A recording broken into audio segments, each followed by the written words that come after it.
की तैयारी 2018 में शिक्षक भर्ती के लिए की थी। 2018 से आज तक मैं उसी की तैयारी कर रहा हूँ। पेपर लीक, उसके बाद यूपी कांस्टेबल 2018 पेपर लीक, उसके बाद 2020-21 की यूपीएसआई भर्ती पेपर लीक और 2022 का लेखपाल भर्ती पेपर लीक और 2023 में आरओ को भी पेपर लीक। 2023 नमस्कार दोस्तों, target with PS Parihar channel में आपका स्वागत है। सुबह के इस वीडियो में ऐसी सूचनाएं होती हैं जो विभिन्न समाचार पत्रों पर छाई हुई होती हैं और विद्यार्थियों के लिए आवश्यक होती हैं। तो आइए शुरू करते हैं और देख लेते हैं कि आज के समाचार पत्रों में विद्यार्थी जीवन से संबंधित कौन कौन सी सूचनाएं हैं। तो वीडियो को जल्दी से लाइक कर दें, शेयर कर दें और जिन छात्रों ने चैनल को अभी भी सब्सक्राइब न किया हो तो जल्दी से सब्सक्राइब कर लें ताकि आप लोगों को इसी प्रकार की ऑथेंटिक और सॉलिड अपडेट से सबसे पहले मिलती रहे। आगे बढ़ने से पहले एक सूचना है उन विद्यार्थियों के लिए जो विद्यार्थी यूपी SSSC PET की तैयारी कर रहे हैं। वे सभी विद्यार्थी चक्षु प्रकाशन के इस बेस्ट बुक को ले सकते हैं, जिसे आप लोग यहाँ पर देख रहे हैं। काफ़ी अच्छी पुस्तक है ये। इसमें 2200 से ज़्यादा बहुविकल्पीय प्रश्न दिए रहते हैं। सभी 20 प्रश्नों की विस्तृत व्याख्या भी आपको इसी बुक में मिल जाएगी और इस पुस्तक में आप लोगों को 4 शॉर्ट पेपर भी मिलते हैं। चक्षु प्रकाशन की ये बेस्ट बुक आप लोगों को सभी काफ़ी किताबों की दुकानों में मिल जाएगी और अगर आप लोग ऑनलाइन मंगवाना चाहते हैं तो इसकी लिंक मैंने डिस्क्रिप्शन बॉक्स और कमेंट बॉक्स दोनों जगह उपलब्ध करा दी है। यहाँ पर आप लोग देख भी सकते हैं। इस तरीके से चैप्टर वाइज आप लोगों को स्टडी मटेरियल मिलता है इस बुक में। उसके बाद में बहुत सारे क्वेश्चन आंसर मिलते हैं, शॉर्ट पेपर वगैरह भी मिलते हैं। यूपी SSSC की चक्षु प्रकाशन की और भी बुक्स आती हैं, जैसे अभी आप लोग SSD गाइड देख रहे थे। इसी तरीके से इनका प्रैक्टिस सेट आता है। प्रैक्टिस सेट में 20 प्रैक्टिस सेट 4 शॉर्ट पेपर मिलते हैं। इसकी भी लिंक मैंने डिस्क्रिप्शन बॉक्स और कमेंट बॉक्स दोनों जगह उपलब्ध करा दी। आप लोग चाहें तो इसको भी ऑनलाइन मंगवा सकते हैं। सबसे पहले बात कर लेते हैं राहुल गांधी के प्रयागराज कार्यक्रम की। और यहाँ पर कल छात्रों की जबरदस्त भीड़ थी, लेकिन व्यवस्थाएं बहुत ही अस्त व्यस्त थी। प्रयागराज प्रशासन ने जानबूझ करके, ऐसा लगता है कि व्यवस्था खराब करी थी। वहाँ पर चारों तरफ कीचड़ ही कीचड़ था, प्रांगण में पानी भरा हुआ था, लेकिन फिर भी विद्यार्थी आए। विद्यार्थियों को लग रहा था कि यहाँ पर कोई ना कोई मीडिया के द्वारा अगर राहुल गांधी नहीं सुनेंगे तो मीडिया सुनेगी, मीडिया आई होगी। और विद्यार्थियों ने अलग अलग जो सोशल मीडिया है या मेन स्ट्रीम की मीडिया है जो भी आई थी, वहाँ पर विभिन्न भर्तियों के जो छात्र जुटे थे अपनी अपनी बात बताई। किसी ने प्राथमिक शिक्षक भर्ती का रोना रोया जो पिछले 7-8 साल से भर्ती नहीं आई। किसी ने परीक्षा में जो लगातार धांधलियाँ हो रही हैं उसकी बातों को रखा। और यहाँ पर कल बहुत सारे जो छात्र हैं जो उत्तर प्रदेश लोक सेवा आयोग और अन्य भर्तियों में आरक्षण की गड़बड़ी हो रही है, अनियमितताएं हो रही हैं, भ्रष्टाचार हो रहा है, उसको लेकर के भी विद्यार्थियों ने कल आरोप लगाया। इतने खराब मौसम में भी हजारों की संख्या में विद्यार्थी आए थे। इसका मतलब है साफ कि विद्यार्थी बहुत ज़्यादा दुखी थे, बहुत ज़्यादा आक्रोशित थे और विद्यार्थियों को लग रहा था कि शायद यहाँ पर हमारी कोई बात सुनेगा। और यहाँ पर ये देख सकते हैं लिखा है कि भारत में रोजगार के सारे दरवाजे बंद। जो मेन समाचार पत्र हैं उनमें भी इसको लेकर के बहुत सारी सूचनाएं दी गई हैं। और राहुल गांधी ने कल कहा कि जो आपके माँ बाप न कर पाए वो आपने कर दिखाया। लोकसभा में विपक्ष के नेता राहुल गांधी ने छात्रों की गूंज के तीसरे संस्करण के दौरान युवाओं से कहा कि आपने वह किया जो आपके माँ बाप नहीं कर पाए। वे अपने डर का सामना नहीं कर पाए, लेकिन युवाओं ने अपने डर का सामना किया। जो जेएनजी का आंदोलन हुआ जंतर मंतर में, उसी को लेकर के ये बातें कही गई हैं। और जेएनजी का जो प्रोटेस्ट हुआ अभी हाल ही में, और सभी लोग जेएनजी की चर्चा कर रहे हैं, सभी विद्यार्थियों को अपने पाले में लाने की कोशिश कर रहे हैं।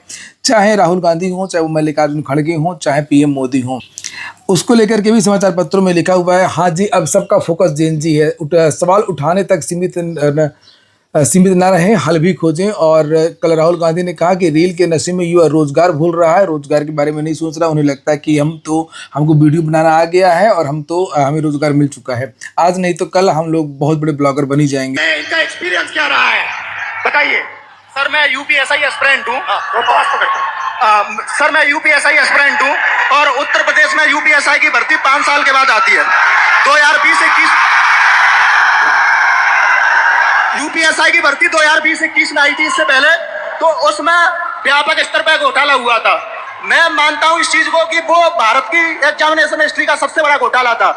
उसमें सैकड़ों FIR दर्ज हुई, 350 से ज्यादा फेक एलिमेंट अभी कैंडिडेट पकड़े गए। हमने सैकड़ों इनको प्रूफ दिए, लेकिन इन्होंने भर्ती को पूरा कर दिया। सर मेरा दरोगा बनना एक सपना था। मैं किसान फैमिली से बिलोंग करता हूँ, तो मैंने नई भर्ती की आस में तो फिर से पढ़ना शुरू कर दिया और मुझे पढ़ते पढ़ते 4 साल गुजर गए। सर 2025 में फिर यूपीएसआई की भर्ती आई और ये चीजें 2025 में भी देखने के लिए मिली। सर यूपीएसआई के अंदर स्कोर कार्ड तक रिलीज नहीं करते हैं। मैंने परीक्षा दी है, मुझे ये नहीं पता चल पाता है कि मेरे रॉ मार्क्स कितने हैं और मेरे नॉर्मलाइजेशन मार्क्स कितने हैं, क्योंकि अलग अलग सेक्टर में पेपर होता है। तो ये नॉर्मलाइजेशन का प्रक्रिया अपनाते हैं, ये तक नहीं बताते हैं कि कौन सा नॉर्मलाइजेशन फॉर्मूला इन्होंने यूज किया है। देखा आप लोगों ने किस तरीके से विद्यार्थी ने राहुल गांधी को अपनी बात रखी, राहुल गांधी के सामने अपनी बात रखी। और अच्छी बात है कि कम से कम राहुल गांधी ने इस तरीके का प्लेटफॉर्म दिया। चूंकि वर्तमान सरकार के पास आप लोग अपनी व्यथा लेकर के जाएंगे। पहली बात तो मुख्यमंत्री बेरोजगारों से मिलते नहीं, मैं हमेशा सही कहता रहता हूँ। और भर्ती बोर्ड जितने भी हैं, एक दो विद्यार्थी पहुंचते हैं तो कुछ करते नहीं है, ज़्यादा विद्यार्थी पहुंचते हैं तो लाठी चलवा देते हैं और प्रयागराज प्रशासन या तो फिर उनको गिरफ्तार करके जेल भेज देते हैं। आप लोग इस वीडियो को ज़्यादा से ज़्यादा शेयर करिए। किस अभ्यर्थी को पार करना है यह उत्तर प्रदेश पुलिस का भर्ती बोर्ड तय करता है। इनको क्या दिक्कत है? अगर ये फेयर भर्ती कराते हैं तो इनको नॉर्मलाइजेशन देना चाहिए। सर मैं एक चीज इसमें छोड़ना चाहूंगा कि जो नॉर्मलाइजेशन है ये पेपर लीक से ही बड़ा स्कैम है, क्योंकि इनकी अकाउंटेबिलिटी फिक्स करने वाला नहीं है। तो विद्यार्थियों को जब मौका मिला ना, तो देखिए किस तरीके से विद्यार्थियों ने पूरे पेपर लीक उंगलियों में गिना दिए उत्तर प्रदेश के। सुनिए। 2017 दरोगा भर्ती पेपर लीक, उसके बाद यूपी कांस्टेबल 2018 पेपर लीक, उसके बाद 2020-21 की यूपीएसआई भर्ती पेपर लीक, और 2022 का लेखपाल भर्ती पेपर लीक, और 2023 में आरओ को भी पेपर लीक, 2023 का कांस्टेबल भर्ती पेपर लीक, और ये स्कोर कार्ड नॉर्मलाइजेशन की धांधली वर्तमान में चल रही है। सर मैं इन्हीं शब्दों के साथ आपका बहुत बहुत धन्यवाद करना चाहता हूँ। और अब सुनिए आप लोग शिक्षक भर्ती को लेकर के। कि मैंने अपनी तैयारी 2018 में शिक्षक भर्ती के लिए की थी। 2018 से आज तक मैं उसी की तैयारी कर रहा हूं। क्यों? सरकार के पास जगह खाली है फिर भी वैकेंसियां नहीं दी जा रही हैं। उसके बाद ये होता क्यों है? सर ये सरकार की मानामानी। इसमें सरकार अगर चाहे बच्चों से कि वैकेंसियां दे प्रॉपर तरीके से चलती रहे। हम लोग ऐसा नहीं कि क्या कहते हैं एक डिमांड कर रहे हैं। 2018 से लेकर आज तक कई सारे धरना प्रदर्शन, कई सारे ज्ञापन ये दिए हैं। उसके बाद दूसरा मुद्दा ये कि 2022 से ही मैं यूपी पेट की तैयारी यूपी SSS आयोग से करता हूं। यूपी SSS आयोग 2022 से मैं तैयारी कर रहा हूं और उसकी भर्तियां आज भी ऑन रिकॉर्ड में बात कर रहा हूं कि कम से कम 9 से 10 वैकेंसियां आज तक क्लियर नहीं हुई और उसमें से देखा आप लोगों ने, यूपी SSS भी लपेटे में आ गया। यूपी SSS एक बहुत बड़ा मुद्दा है, इसके बारे में सभी को सोचना चाहिए कि वहां पर भर्तियां आखिरकार 4-4 साल, 5-5 साल, 10-10 साल क्यों चलती हैं। वो मुद्दा भी इन विद्यार्थियों ने यहाँ पर रखा है। और इसके बाद में अगली सूचना है दरोगा भर्ती को लेकर के। जैसे यहाँ पर ये आज ही का पेपर है, लिखा है दरोगा भर्ती 2025 के विवादित प्रश्नों पर हाईकोर्ट ने मांगा है जवाब। गलत आंसर की भी एक मुद्दा है, जो हर भर्तियों में गलत आंसर आजकल बनाए जा रहे हैं और उसके करप्शन भी हो रहा है।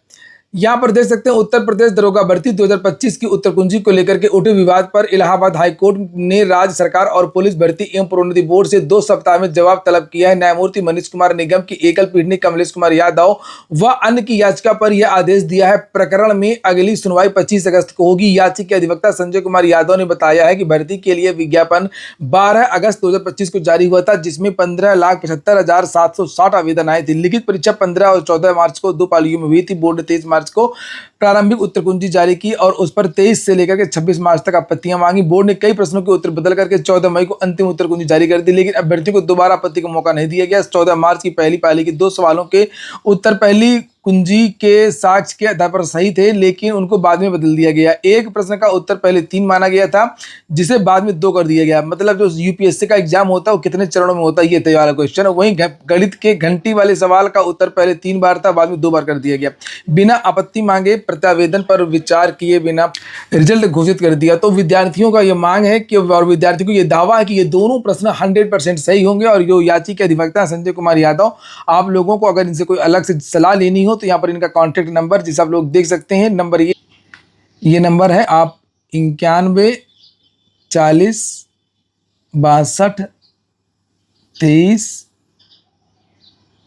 23 इस नंबर पर आप लोग कांटेक्ट कर सकते हैं। जो भी विद्यार्थी दरोगा भर्ती के हों उनको अधिक जानकारी मिल जाएगी इस केस की।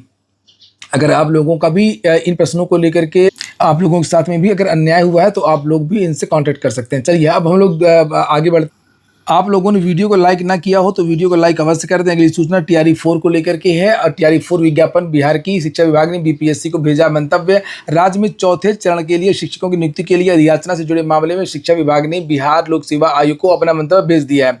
शिक्षा विभाग ने कहा है कि TRE 4 की अधियाचना से जुड़े कुछ बिंदुओं पर बिहार लोक सेवा आयोग ने सामान्य प्रशासनिक प्रक्रिया के तहत शिक्षा विभाग से जानकारी मांगी थी और बिहार लोक सेवा आयोग ने साफ तौर पर कहा कि अधियाचना वापस भेजे जाने की खबर सत्ता से परे है। मतलब अधियाचन वापस नहीं भेजा गया है। कुछ क्वेश्चन किए गए थे सामान्य प्रशासन से और उसके जवाब उत्तर प्रदेश वो बिहार लोक सेवा आयोग को मिल गए हैं। आगे लिखा कि आवश्यक प्रक्रिया पूरी होते ही आवेदन के लिए विज्ञापन जारी कर दिया जाएगा। अभ्यर्थियों से आयोग पहले ही कह चुका है कि सोशल मीडिया पर प्रसारित अपुष्ट और भ्रामक सूचना पर विश्वास न करें। तैयारी 4 से संबंधित सभी आधिकारिक जानकारियां केवल बीपीएससी से मिलेंगी। नीचे लिखा हुआ है कि 29 जुलाई को ही बिहार लोक सेवा आयोग को याचना भेज दी गई है। चौथे चरण में 32,388 पदों पर नियुक्तियां होनी है। इनमें पहली से लेकर 5वीं तक के शिक्षकों के 3,847 पद, 6वीं से 8वीं तक के 8,500 जूनियर की भर्ती है 8,563 पद और 9वीं और 10वीं टीजीटी के 3,877 और पीजीटी 11वीं और 12वीं की कक्षा के लिए 16,101 पद रिक्त हैं। और वहीं पर लिखा तैयारी 4 में पुराने खाली पद जुड़ने से भी सीटें भी और बढ़ेंगी। इसके बाद में अगली जो सूचना है वो जेपीएससी को लेकर के है। झारखंड पब्लिक सर्विस कमीशन में भ्रष्टाचार के बहुत ज़्यादा आरोप लग रहे हैं आजकल। उसको लेकर के वहाँ पर लगातार धरना प्रदर्शन भी हो रहा है, विद्यार्थियों का भूख हड़ताल वगैरह भी कर रहे हैं। और लिखा है कि जेपीएससी परीक्षा रद्द करने पर विचार। जेपीएससी और जेपीएसएससी की विभिन्न परीक्षाओं में कथित अनियमितता के खिलाफ रांची में छात्रों का धरना प्रदर्शन शनिवार को भी जारी रहा। और इस बीच आंदोलनरत छात्रों से बात करने वाले मंत्रियों के प्रतिनिधिमंडल में शामिल ग्रामीण विकास मंत्री दीपिका पांडे ने कहा कि छात्रों की बात गंभीरता से सुनी गई है और जल्द ही हल निकलेगा। उन्होंने कहा कि परीक्षा रद्द करने की मांग छात्रों की भी है और जिस पर सरकार विचार कर रही है। मंत्री ने कहा कि एनएसयूआई, झारखंड छात्र मोर्चा, आदिवासी हॉस्टल के बच्चे भी प्रतिनिधिमंडल से मिले हैं। सभी बातचीत के तथ्यों को मुख्यमंत्री के समक्ष रखा जाएगा। परीक्षा में गड़बड़ी को लेकर के सुप्रीम कोर्ट में याचिका भी दायर कर दी गई है, जिससे आप लोग यहाँ पर देख सकते। और अन्य समाचार पत्रों में भी इसको लेकर के लिखा है सीएम के साथ बात आज होगी। भर्ती परीक्षा रद्द करने की मांग पर फैसला संभव हो सकता है। आंदोलन खेमों में बटा है। 7वें दिन भी अंसर महतो की तबीयत बिगड़ गई है, जो छात्र आंदोलन कर रहा था। राहुल गांधी ने भी फोन किया है। सोरेन की घेराबंदी और राहुल पर भी दबाव बन रहा है कि आखिरकार आप लोग भाजपा शासित राज्यों पर लगातार धरना प्रदर्शन, आंदोलन, रैली, मोहब्बत की दुकान खोल रहे हैं, लेकिन आप लोग झारखंड क्यों नहीं जा रहे हैं। उसको लेकर के बहुत सारे समाचार पत्रों में भी जानकारी दी गई है। पोस्टर भी प्रयागराज में बहुत सारे लगे हैं। लिखा है झारखंड क्यों नहीं जा रहे हैं राहुल, युवाओं की हितैषी हैं। अखिलेश केशव मौर्य ने भी ये बात कही है। और अगली सूचना है शिक्षक सेवा चयन आयोग की भर्ती से पहले समकक्षता तय करेगी समिति। पहले जो समिति बनाई गई है असिस्टेंट प्रोफेसर भर्ती के विज्ञापन से पहले, वो समिति ये तय करेगी किस विषय की जो इस खास योग्यता है उसकी समकक्षता में कौन कौन सी डिग्री है। इसको पहले ये चीज़ क्लियर होंगी, उसके बाद में ही विज्ञापन जारी होगा। उसी को लेकर के आज के पेपर में भी जानकारी दी गई है। कल भी जानकारी दी गई थी। कल ये कहा गया था कि एक कमेटी बनाई गई है। तो ठीक है दोस्तों, ये हो गया आज का वीडियो आपको अच्छा लगा हो, आपके काम का हो तो लाइक अवश्य कर दें। जिन छात्रों ने चैनल को सब्सक्राइब ना किया हो सब्सक्राइब कर लें। पूरा वीडियो सुनने के लिए बहुत बहुत धन्यवाद।